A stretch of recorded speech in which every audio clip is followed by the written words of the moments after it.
Hi, welcome back to part 2 of tonight's episode, where we're going to look forward to our game against Zebre and discuss all the other Pro 12 action plus Ireland's game against the All Blacks in Chicago. So, lads, we take on Zebre over in Italy. Zebre, yeah. It's unfortunately not on the telly. It's a bit weird. It might be gettable via internet or something. Yeah, it's not on broadcast television in this part of the world. I'm not sure if it's on broadcast television in Italy. But one of the it's not. They don't have a. But they have been doing an ad hoc deal with rugby channels, with rugby websites over there to show games, so they might be covering it. We'll know closer to the event. But even if it's not on, I'm sure we'll get an excellent coverage from Leinster's Twitter account. And I think actually we're watching it on CFAX. I think TG Cahir are showing highlights. They're showing highlights. So there's obviously going to be cameras there anyway. So yeah. So we are missing 14 of our first team squad that are only 14 that are stateside at the moment. We can do it at another 7. No, I wouldn't be getting too confident on that score. Are you calling me your second violin? I wouldn't be getting massively confident because Italy don't have an international this week, do they? So they could well have all their Italian players. However, they could be buoyed from their. It's the first time victory against Edinburgh. The first one of the season. It's the first time I would say that we've been missing 6 backs to an Ireland squad. Like we've Henshaw, Ringrose, 3 halfbacks, and Rob Kearney. So it's a lot to be missing. Plus 8 forwards. Like that's a pack. We're missing a whole pack of forwards to Ireland. So. Well, we'll be all right in the forwards. We've got Rhys Ruddock coming back from injury. Yeah. Maybe Sean O'Brien might not be available. He might have a tweak. He's being monitored. But we've got Dan Levy can slip over to the open side. He's quite good at rugby. Him. With Rhys Ruddock at 6, be quite interesting. We've always got Dominic Ryan to come on. Jack Conan at 8. So we're fine there. We're fine in the second row. We've got 5 fit second rows as far as I know. We've got 5 fit and mainly in form. Yeah.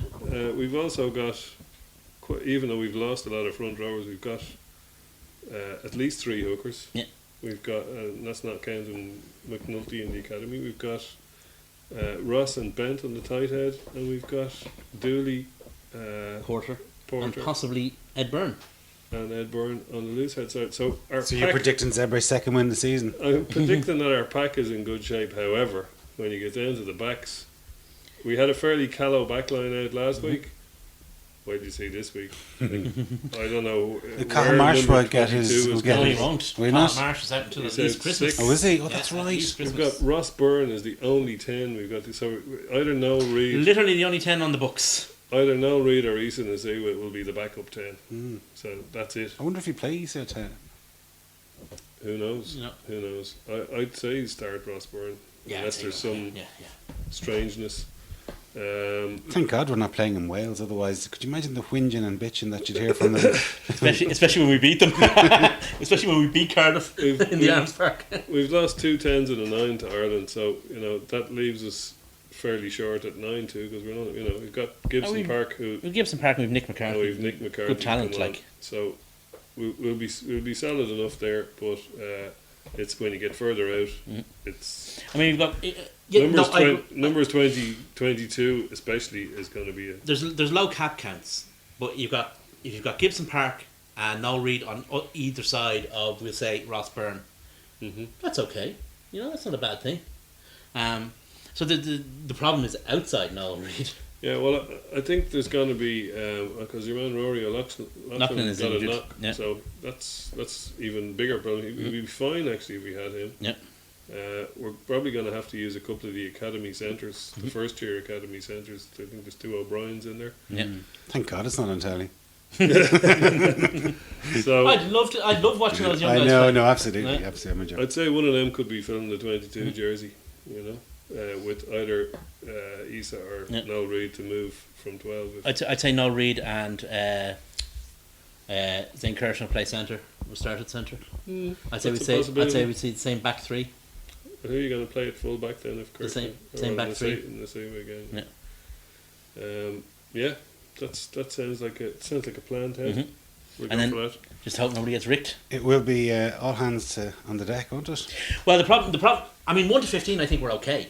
The problem The bench. is maybe not even 16, 17, 18, The but problem is 19, 20, 20, 21, 22. 19 is fine, and 20 it's 21, 22, 23 are the real problems. But I'm sure we'll manage. I'm sure we'll get a few academy lads. Their A first rush and a cap. push, and the points that we hope for will be ours.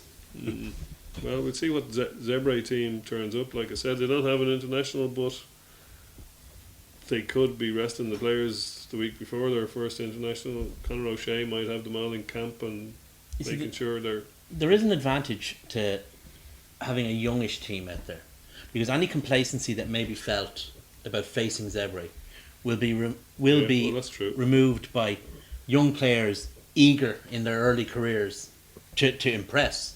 So that overcomes any complacency that there might be, combined with the win last week. I mean, that might actually work. I mean, obviously we're Leinster centric here, so we're looking for the positives for Leinster. So those might actually work as positives for Leinster. Yeah, but you get a few heavy hitters playing for Italian internationals playing against them, and Most of their heavy hitters would be in the pack, and we've got plenty of ballast. chaps who can wield pipes, as you used to often state ourselves. Yeah. So Yeah, opposed to we're going to be smoking very callow in the backs again this week, I think. yeah.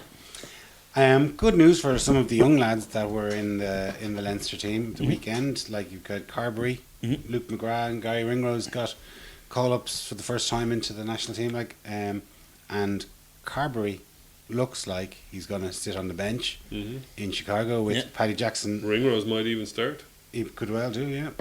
But we'll come to that. We'll just briefly talk about the other fixtures at the weekend. So Munster take on Ospreys. That's 4th against 2nd. Oh yes. So that's probably that's always a delightfully spiteful and game. they normally don't like each other. Unfortunately, Ospreys will be without Alan Wynne Jones, whose father passed away today or yesterday. So they'll be without him, and he's a huge loss for them because he's Mr. Ospreys. I mean, he really is the spirit of that club. So, but Ospreys have that swagger back. Ospreys have no particular respect for Munster. Never have had. No. Where is it? Irish Independent Park, is it, or is it in Thomond? I'm not sure where it is actually. Is it in Australia? No, it's at home. It's in Munster. Okay. Ospreys don't care about Thomond Park. It doesn't bother them, even if it was there. I mean, they're not. They have that swagger back, as I said, So Brave and the Faithful might show up now after their good showing in the Champions It'll Cup. be interesting to see now how it pans out for both teams. I mean, Ospreys are a good but young team, and they're callow. Whereas Munster have a bit of experience, and they have some good players, but they'll be missing most of the. They'll be missing I most guess of their Ospreys will be class missing a players. few there as well. That's what I'm saying. Yeah. But a lot they have some younger players coming through, that they built this current season around, but they're still quite callow. Yeah. Whereas Munster again have some nice talented young players, but Yeah, they're yeah. without the real talent in the team. I mean, CJ Sanders gone. Is Peter O'Mahony available to them? Think he is, Conor yeah. Murray's gone. Ian Keatley's still there. Harsh. But Zebo's gone. Zebo's Well- gone. Keith Earls is unavailable. So they've lost a lot of the thing. On the other hand, excuse me, I was very impressed with young Mr. Scannell last week. Roy Scannell, I thought he was excellent for Yeah, them against he looks a Munster. good player. I think he looks like the real thing. Blendell Dropped the goal. played very well. Blendell played very in the well. European- Jack O'Tate seems to have picked up Yeah. the habit of scoring tries, which is a nice habit to get into. Well, Especially in a Blendell- team that's not that creative. Blendell is presumably, unless he's picked up another sick note, is presumably available to them this week. Rory Scannell dropped the goal, I think, didn't he? Yeah. Won Did, yeah. that match. Yeah. I think he wasn't he originally an out half by trade. He was moved Possibly. into second 5/8, so it's working out for him. So yeah. Ulster probably have a fairly handy one in the third Italian team. No, they have Edinburgh. in a bit of disarray. And I think they're at home as well. So No, that's, they're away. They're Ulster away. Oh, they're away, are they? If you're an Ulster go to Scotland, it's a bit of a home game anyway because there's so many Ulster people over there in university, Yeah. etc. So yeah, it's not really that big a deal for them. And I mean, you can see Scotland from Ulster, from Belfast, so it's not really that big a problem. They'll have probably the bigger crowd. Yeah, Possibly. They sometimes do, Yeah, Sometimes yeah. do. So yeah, that should be a banker for Ulster. Even The only thing is- in their mild disarray. The only thing is, shambolic and all as Edinburgh are, losing to Zebre is the kind of result that shames a professional player Well, for. that's true. Yeah. So there's going to be that. Could be a bounce back. Yeah, and the fact is that Ulster are shit. I mean, they are shit. Well, they have to bounce back. I mean, after They that do. performance again, losing on your own home soil To Munster. against Munster. The only thing The is, real I mean, 6 counties. they're without again, they're without any decent players that they might have. I mean, they have even fewer players available to them. Yeah. Well, we shall see. Where are Connacht catching Connacht, up? Connacht play Dragons away in Dragons. No, I think that might be a So bit of an out win there for Connacht. You'd have to think so, but Dragons are a funny team. Yeah. If I'm not mistaken, they're the last team to win in the RDS in the league. Yeah. The end of the season, It was O'Connor's actually in season, February. Was it? I think so. Yeah. It would, we don't lose there in the league very often. I know we got lashed out of it in Europe last year, but we didn't lose once in the league. So it was the previous season. Yeah, it was the end of the season. Was under Matt O'Connor's Yeah. reign. I think it was. I think it was Matt February or O'Connor. March. I think it was Matt It O'Connor. was Matt O'Connor. Yeah, Yeah. not. I thought you said last February. No, it was in February. Oh, sorry. Yeah, But it was yeah. It was under February, Matt O'Connor's reign. Yeah. the previous. The one. dog days, as it were.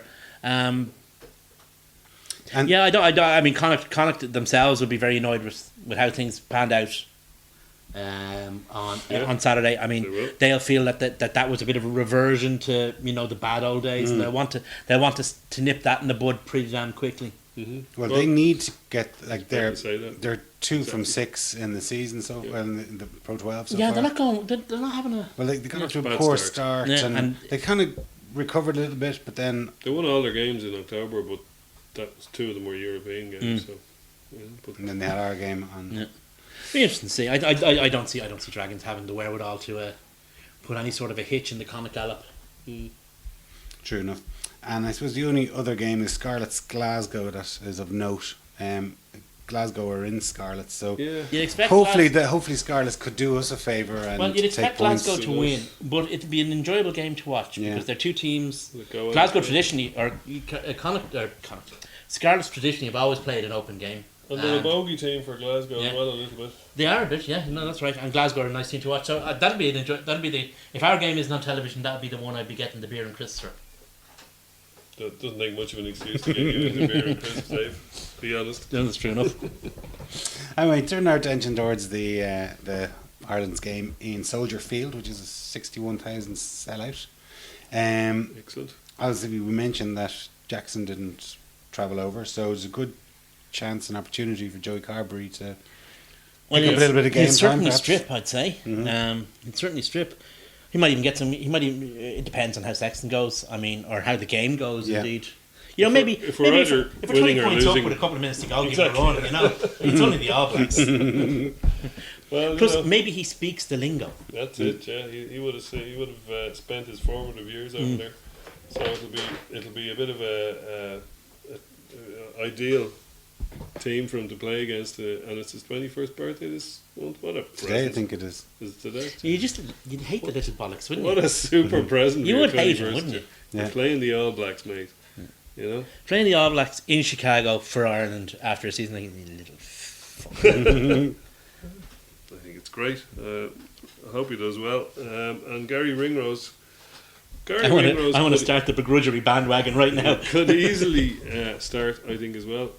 Who knows? There's a bit of a conundrum in the back five there where we've got Payne, we've got Rob Kearney, and we've got Ringrose. And only 2 of them are going to start. The third one could be on the bench. When you look at Craig Gilroy, would you put Craig Gilroy? Sexton, Henshaw, Payne. Yeah, maybe. Well, would you put Craig Gilroy into your 23 if you had a choice? Probably not. Probably not. No. So, if, as you say, he's going to go with the conservative approach, which you're probably right, he will go Sexton, Henshaw, Payne. That means Rob Kearney is starting the full back and Gary Ringrose will be on the bench. Now, the upside of that is Gary Ringrose can play wing. Mm-hmm. So if a winger goes down, Gary Ringrose is in there. Gary Ringrose can also play centre. So if either centre goes down, away he goes. And also it's the least disruptive, because if Rob Kearney goes down, it's just Payne moving back and Ringrose slotting straight in. Joe Schmidt is notorious for not liking to shift his whole team around. So, for example, if he was to start Gary Ringrose at 13 and Payne at 15, which is obviously the other option, Rob Kearney on the bench would mean having to shift the whole team around depending on who got a bang. Because you put Kearney on to replace a winger. Where do you shift everybody around to that? You got to pull Ringrose out to the wing, or you got to mess around with the team. Basically, he is what you and I, both being in the IT industry, would call a one-box solution. Exactly. Yeah. So that seems the most likely scenario. That you go with the conservative approach and maybe deploy Ringrose depending on what way the game is going. It's also the approach that served him very well against the All Blacks in the past. Yeah. I mean, Rob Kearney did manage to intercept the ball there. His best game for Ireland was probably against the All Blacks. Does Rob Kearney deserve to be picked for Ireland? Not on current form, but on current form he does. Yeah, on current form for Leinster, yeah, he does. Is he playing better than Payne? Well, Payne is playing for Ulster. He's playing for Ulster, so Rob Kearney is playing well for the best team in Ireland. Well, I don't know. Is he playing well? He had a couple of he good was games at the start of the playing well. season. He was playing well when he was playing. I mean, I think he was playing well. I don't think he's played well in the last few games at all. I think in the European Cup match, he was very functional. I think his tackle against Nandola was fucking shocking. Yeah. And he should have made a better fist of that. Now, I wouldn't expect him to make the tackle, but he should have made a better effort at it. Should have died trying a bit more. Yeah, that's beyond question. But I still think he is the first choice fullback, playing well for the best team in Ireland at the moment. So I mean, the question has always been about Jared Payne. Is he a fullback? Is he a centre? Yes. Yeah, and that is the answer. I mean, Joe Schmidt has always seen him as the king of the Irish defence. Mm-hmm. I mean, when he's had a chance to pick him at centre, he's never missed a chance not to pick him at centre, kind of thing. Unless he's had any other option But that's because available. he had the big hole of the Darcy O'Driscoll shaped hole in his team. Very few options. Yeah. He had to build for the World Cup. What would he had to build a partnership. where would he have played Payne if he had qualified for Ireland while Darcy and O'Driscoll were still being picked? No, we don't know. Where do you think? I don't know. Do you think he'd be fullback? I don't know. I guarantee he would have been picked. How many times has Joe Schmidt ever dropped Rob Kearney? But 0.5. is he going to continue picking him until he's 55? I don't know. Well, no. The point is he does have to stop picking him sometime. But the point is that, I mean, he's never done it yet. Yeah, well, I just think That's because he hasn't had an option. the He Conservatives hasn't had Plenty of options. He hasn't had an option in for Ireland. He hasn't had an option at centre. Like now, he has a genuine. Like Gary Ringrose is going to play for Ireland for 10 years, if he stays injury free. Possibly, yeah. Right? He hasn't. There hasn't been a centre come true into the Irish squad between the O'Driscoll era ending and Gary Ringrose coming into the team now that you could say hand on heart. This guy or Henshaw has come in, but didn't he play with O'Driscoll? He did. Mm-hmm. So he would have been in. But my point is that there has been no one come in to say, "Oh God, this guy is a challenger. He's going to have an 8 to 10 year Ireland career," since O'Driscoll's retired and Ring was the first. He may well drop Payne then. Payne at full back and put Ringrose and Henshaw on the see, centre. the question is, I don't know. Does Joe Schmidt see Payne as a fullback? He's always seen him as a centre, and he's always seen Rob Kearney as his fullback. Rob Kearney does what Joe wants his fullback to do. run into contact. He not lose the ball. Find a pod and hit it. I'm just slagging. But in fairness, it's a little bit like, well, it's nothing like really, but I'm going to draw the parallel anyway. Jordan Murphy and Gervin Dempsey. Gervin Dempsey was, even though he was a great running threat, he was perceived as the solid fullback, the guy who was great under the high ball, the guy who'd never let you down, blah, blah, blah. And played in Ireland. And played in Ireland, of course. Well, in this case, they're both playing in Ireland, but Payne is the guy who comes into the line, a bit like Jordan Murphy, and looks great. He got 70 caps playing outside of Ireland. And, well, he did, yeah, well, he probably did actually. He got 72 caps playing outside of Ireland, so. Imagine how many more you would have got if you had stayed here. Imagine how many more you got if you hadn't got injured that time, is the reality of it. So, it's kind of the same. It's there are parallels, shall we say, between the two situations where Rob Kearney is the man in possession of the fullback jersey, and he's solid, and he does all the things Joe Schmidt wants, and resources rooks or whatever it is, and creates Doesn't turn over the ball. That's the doesn't thing. turn over the ball. So it's going to be an interesting. It is great to have two guys at that level that we can have that debate over, rather than going, well, it's Rob Kearney. Yeah, or the isn't it? highway. Absolutely. And you nearly pick the team before, Yeah. a week before the match because you know it. Exactly. The only other choices really in the team are is he I going mean, to play? there's always an element where he could start. He might do all of the above and none of the above. He could go. It would be against his nature because he's essentially quite conservative. All international But he could go. coaches are they? Yeah, he could go with Henshaw and Payne in the centre, Zebo at full back, and Ringrose on the wing with Payne That's another option. or with yeah. Trimble, because Joe does love big, powerful wingers. He always liked those guys. He likes Easton Asiwi, he likes Trimble. I was very surprised actually that Tommy Bowe wasn't in the squad, even though he's playing not, like dog even shit. though he's playing like dog shit, he is at least fit. And Joe loves Tommy Bowe, Yeah. So I was very surprised he wasn't there. He likes Dave Carney. Those are the guys he's always liked as wingers.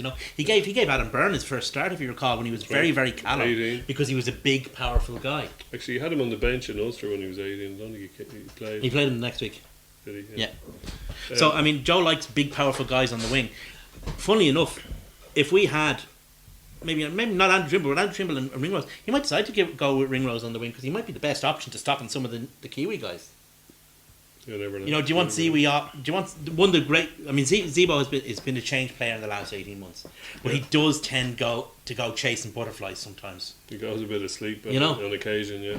And does the question if you He's even, easily distracted. yeah, if you even just lose focus for a millisecond against the All Blacks, they're in. Dead. Yeah, and that might be an issue. I don't know, but maybe he might go with him at fullback and the two big lads on the wing. I mean, it's an option. The only other choice The other he thing, has, sorry, just one more point on that. Sorry. At fullback, Zebo has a humongous boot. yeah, And and it's that- a left boot too. Yeah, and it's a left boot, and that pitch. Is it Well, going to be? it's Is it going to Kearney's. be regulation width? Is it going to be quite narrow? Because I'd it is. say it it is- must be narrow. Yeah, it is a football pitch. So that boot of his could be an invaluable weapon. You know. You wouldn't know.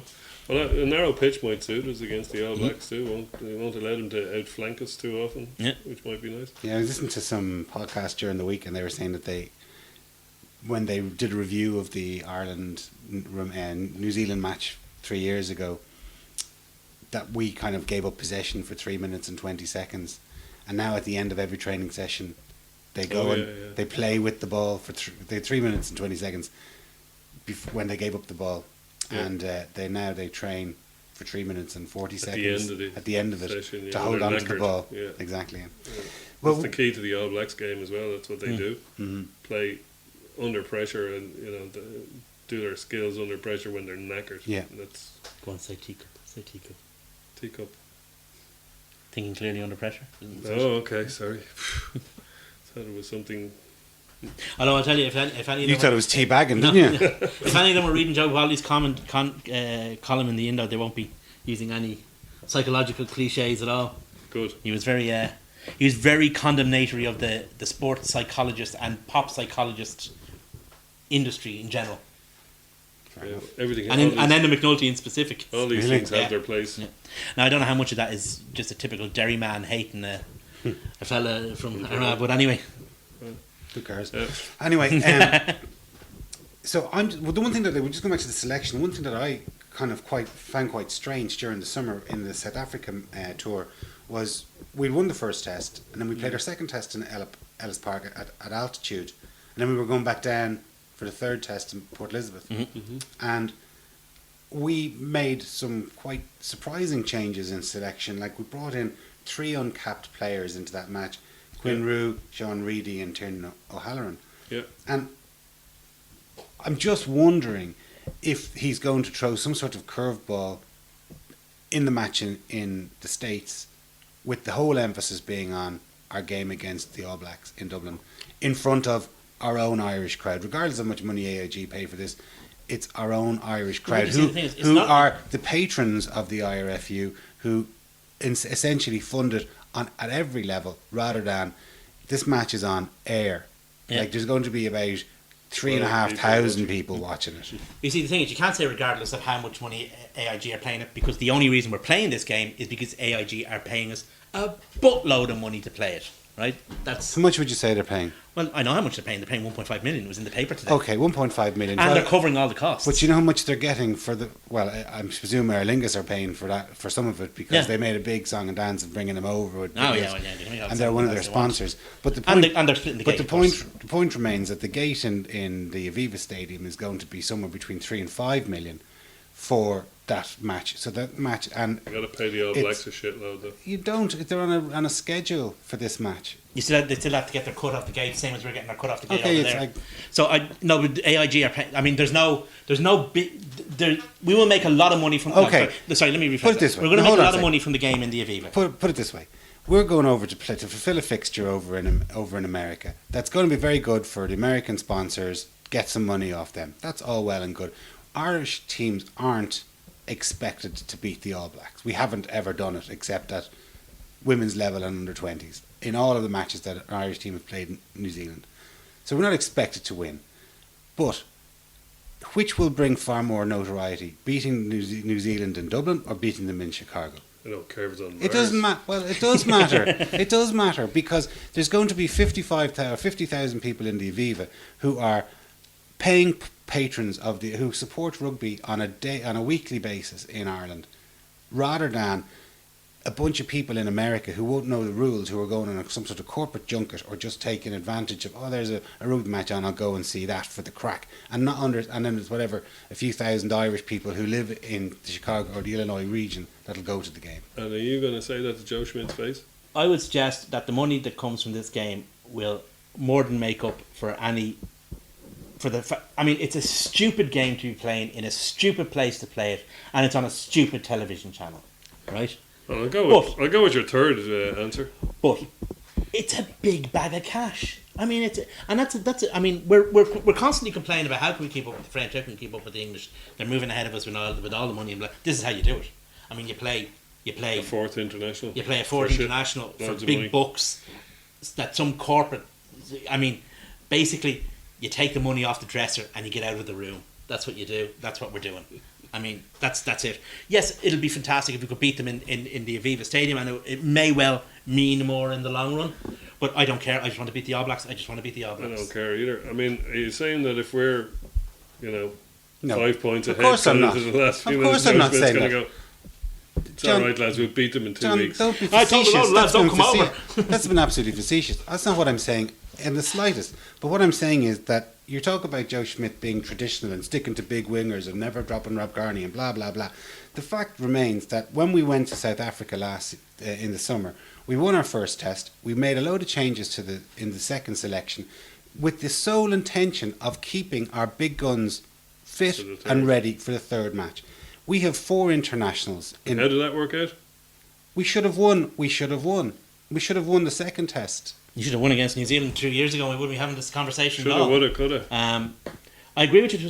There's a slightly different circumstance There's a slightly different geographical circumstance. Fair enough. We don't have to worry about altitude. I mean, I actually You have to worry about the 41,000 feet that the players are flying home. I don't think that I think actually Joe Smith made a mistake in that he brought the squad to the match in the second test. He should have brought the 23 guys who were playing left the rest at sea level, and I think that was a mistake he made.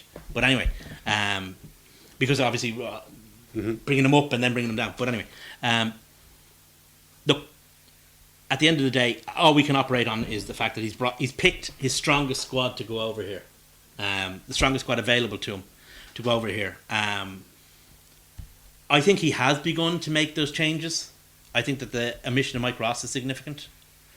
Even in a situation where he's not picking Marty Moore and can't pick him as it happens, but still isn't picking him. It very much is. Once you don't play in Ireland, they're not giving you the benefit. And Ian Madigan hurt as well. Yeah, but still not picked anyway. But the fact that he's rolling over now on some players, maybe Tommy Bowe as well, who's fit as well, Mike Ross, guys who are, in beginning to hit mid-30s. Do you think that's maybe because he's signed till 2019 and he wants to develop a squad for 2019? Well, obviously his end game is the World Cup in 2019, so he's going to have to. His squad is. I mean, his props for 2019 are Jack McGrath, Keane Healy, Tyke Furlong, and Finlay Beelan. those are his guys for 2019. I mean, he hasn't brought Rickard Strauss either, which I think is noticeable. Well, you've answered one. Well, he's not really fit. He hasn't played a game yet. You've answered one of the questions that are left re-selection, and that's John Ryan or Finlay Bealham. And I think you're right. Finlay Bealham is going to be the 18 jersey. Plays both sides as well. And he does in a pinch. He can play at either side. John Ryan is making a very good John case, Ryan though, is isn't he? playing Playing very well. Playing very, very well. And you wouldn't. Again, it's a conservative game at international level. It has to be, but you can see him playing versus Canada for sure. John Ryan. Yeah. Oh, absolutely. Yeah. And the only other questions are, now that we've eliminated Craig Gilroy from our inquiries, the only other questions besides Bealham are Luke McGrath or Kieran Marmion, and you'd have to think Kieran Marmion. He's the man in possession. You never know.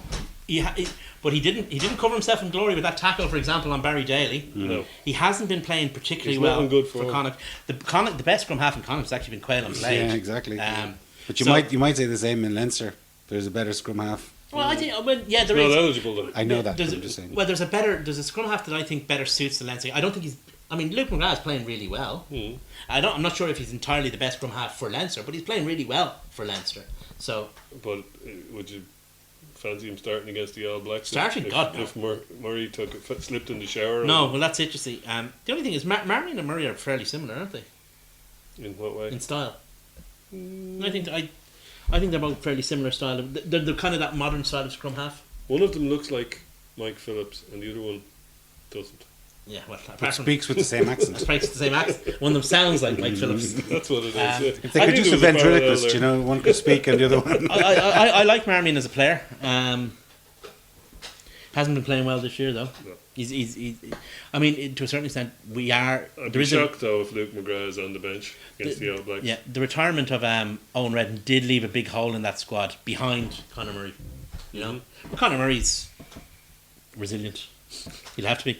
Strings is still available. On 99 caps, the poor fella. Yeah, Paul Marshall is available on one cap. I think he has one cap, yeah, against some tier 2 nation. The only other person that's over there that probably won't be in the 23 is Billy Holland.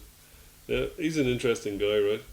2 years ago, Munster fans were clamouring for Billy Holland to get fecked out of the place and not waste money on his contract. The guy has played now, I'm not saying he needs to start for Ireland, but the guy has been playing really well, playing out of his skin, playing above his ability maybe, or He was the been ability that he showed 2 years ago. He's been bigged up on Sky for one of the games. Do you know- The many line-out steals. Do you know who he is? He has been playing really well. He's Mick Mick O'Driscoll. That's who he is. He's Mick O'Driscoll. He's top of the line Interpro or Pro 12 player, a good European player who'll always give his all, and is clever enough to know how to maximise his ability. Yeah. Because you get a lot of really talented players who aren't that clever and don't know what to do when they get onto a rugby pitch. He knows what to do. And the question is he going to make an international player? Maybe not, but maybe against Canada. Oh, you'd have to see him getting an L cap against Canada. He's in such good form. The only problem is so far we've got 45 guys on the pitch against Canada. Yeah. But see, like, He's not going to go past Delan, Ryan, and he's definitely not going past Donor. No. So But like, Delan and Ryan, one of them starts and one of them benches. Yeah, I can see them. but there's three guys. going to be just this clatter of fixtures just coming up now. You've got obviously the match in Chicago, 3 more internationals in Dublin.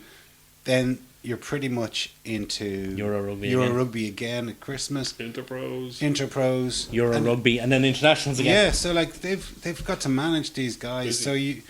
But this is the time to be alive if you're a player. This is the time players love this time. Oh well, like, I mean, playing for your country. Yeah, but it's big, not just that. Big games, big game after big big games, game. yeah. You know, it But doesn't matter who you're playing. You're going to have a lot of rotation, and you'll like that's part of my thing about the match in Chicago, that it will be an opportunity.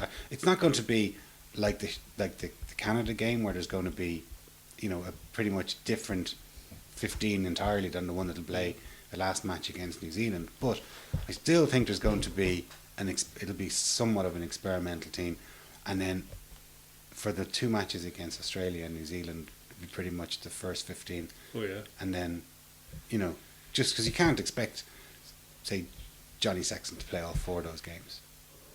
No. But Just probably had a wrong. thought. Probably a bad example of picking him. Henshaw, for instance. I'd be surprised. Just had a thought while you were saying that about Luke McGrath. When you consider who the other halfback is on the bench, Kieran Marmion hasn't a single minute of rugby with Joey Carberry, and Luke McGrath has probably quite a few minutes of rugby with Joey Carberry. If they're in any way close, you might. You Maybe never so, know. yeah. You might get the lad. He might make them room together, and that's that. You might They get spend the lad. day practicing throwing the ball to one another Who knows? down a hotel corridor. Isn't that what they used to do in the lines? They used to practice their passing down the hotel corridor, which Yeah. is narrow and straight. Exactly. Yeah. All right, boys. Thanks a million as ever, and thanks very much for watching. Cheers.